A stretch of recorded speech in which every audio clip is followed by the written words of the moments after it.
Pernah nggak sih kalian bertanya-tanya, kenapa saat kalian pipis itu terkadang cairan yang keluar itu jumlahnya sedikit dan kadang banyak? Nah, itu karena hubungan antara hipotalamus dan ginjal, teman-teman. Jadi di konten saya kali ini, saya akan menjelaskan tentang hubungan antara hipotalamus dan ginjal dalam proses pembentukan urin. Namun pertama-tama kita akan bahas dulu bagaimana proses pembentukan urin itu sendiri. Nah, pertama-tama di mana sih letak proses pembentukan urin itu sendiri? Letak proses pembentukan urin itu sendiri terjadi di dalam ginjal. Dan di dalam ginjal itu terdiri dari jutaan sel bernama nefron. Yang mana di dalam nefron itu terdapat struktur seperti glomerulus, tubulus contortus proximal, lengkung Henle, lalu tubulus contortus distal, dan ductus collectivus yang berfungsi menjadi tempat spesifik dalam pembentukan urin itu sendiri. Kemudian proses pembentukan urin itu sendiri dibagi ke dalam 3 tahap. Tahap yang pertama adalah filtrasi atau penyaringan, dan tahap yang kedua adalah reabsorpsi atau penyerapan kembali, dan tahap yang ketiga adalah augmentasi atau sekresi itu sendiri. Untuk lebih jelasnya, aku akan memberikan ilustrasi yang dapat kalian cermati setelah ini. Nah, jadi untuk lebih jelasnya teman-teman, ini merupakan ilustrasi tentang struktur nefron yang berfungsi dalam proses pembentukan urin yang sudah aku buat, supaya teman-teman dapat lebih mudah memahami apa yang aku sampaikan. Nah, tahap pertama itu filtrasi. Filtrasi terjadi di dalam glomerulus. Di sini teman-teman.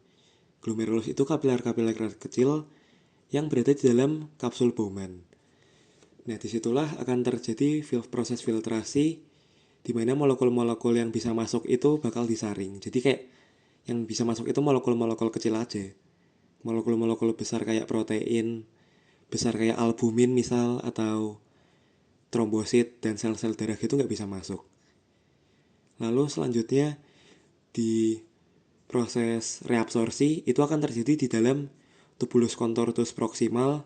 Di sini jadi itu terusannya dari glomerulus, dan di sepanjang lengkung Henle ini air-air dan zat-zat sisa yang dibutuhkan kembali oleh tubuh itu bakal disaring kembali dan terbentuklah urin sekunder.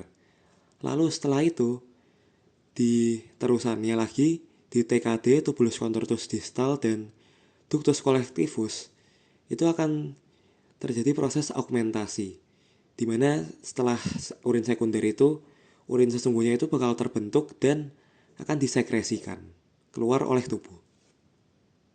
Semoga melalui penjelasanku tadi teman-teman dapat mengerti tentang proses pembentukan urin secara sederhana. Nah, terus gimana sih bang, kok bisa kadang pas pipis itu keluarnya dikit, kadang keluarnya banyak? Nah, selanjutnya kita kenalan sama hipotalamus teman-teman. Nah, jadi hipotalamus itu sendiri dia merupakan bagian kecil yang terletak di antara bagian tengah-tengah otak, tepatnya di antara bagian talamus dan kelenjar pituitari. Nah, hipotalamus itu sendiri dia berfungsi dalam mendeteksi osmolaritas di dalam darah atau kepekatan yang berada di dalam darah. Nah, nanti dia berfungsi dalam memproduksi hormon ATH teman-teman, yang mana nantinya dia akan bekerja sama dengan ginjal dalam menjaga keseimbangan osmolaritas yang berada di dalam darah.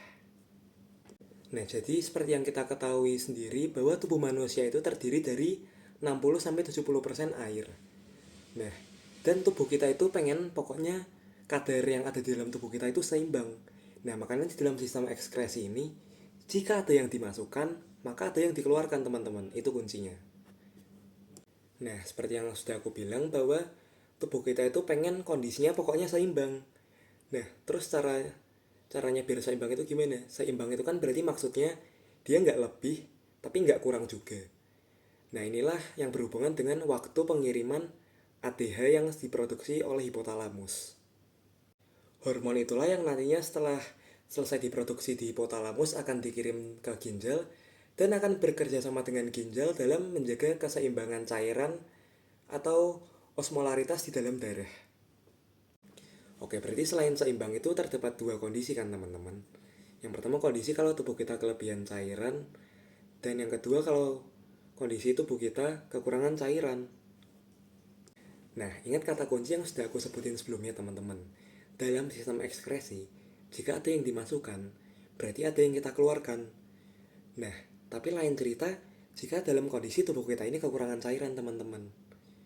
Nah, jika dalam tubuh kita kekurangan cairan, maka cairan yang akan diekskresikan atau dibuang seharusnya itu akan diserap kembali melalui proses reabsorpsi yang terjadi di dalam TKP, yaitu tubulus contortus proximal, dan di bagian lengkung Henle.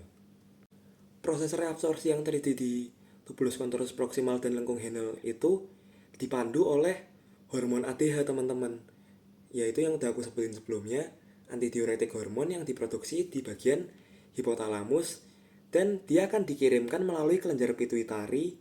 Nanti dia masuk, terus dia menuju ke bagian tubulus contortus proximal dan di bagian lengkung Henle itu, dimana dia akan memberitahu di bagian sana bahwa cairan yang seharusnya itu dibuang, ayo kita serap kembali supaya tubuh kita itu kembali ke dalam kondisi seimbang. Jadi simpelnya kalau misal tubuh kita kekurangan cairan, terus hipotalamus tuh tahu tuh, makanya dia bakal ngirim sinyalnya itu adalah hormon ATH gitu, teman-teman.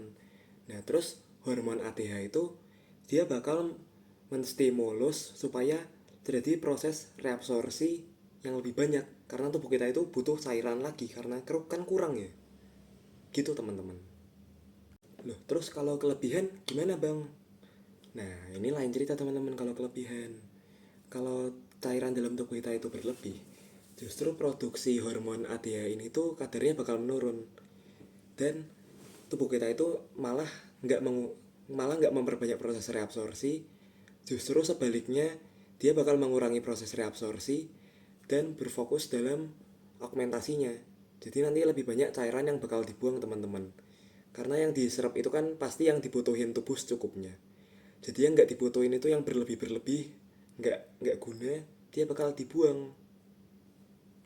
Oke, jadi apa yang dapat aku simpulkan dalam materiku pada kontenku kali ini, bahwa dalam proses pembentukan urin dan dalam menjaga keseimbangan cairan dan osmolaritas di dalam tubuh atau darah kita, diperlukan kerjasama antara hipotalamus dan ginjal.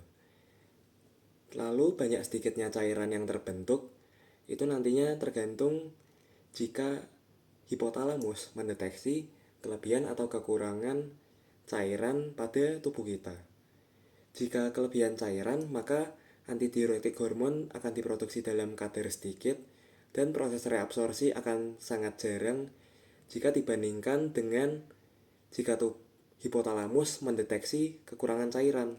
Jika hipotalamus mendeteksi kekurangan cairan, maka antidiuretik hormon akan dilepaskan dalam jumlah banyak supaya dapat merangsang reabsorpsi pada tubulus proximal dan bagian lengkung Henle, dan cairan yang seharusnya akan dibuang nanti akan diserap kembali demi memenuhi keseimbangan cairan di dalam tubuh. Oke, jadi sekian saja yang dapat aku sampaikan. Semoga kontenku kali ini dapat bermanfaat dan teman-teman dapat mencermati apa yang telah aku sampaikan dan menyerapnya dengan baik agar berguna di kehidupan kalian sehari-hari nanti. Terima kasih.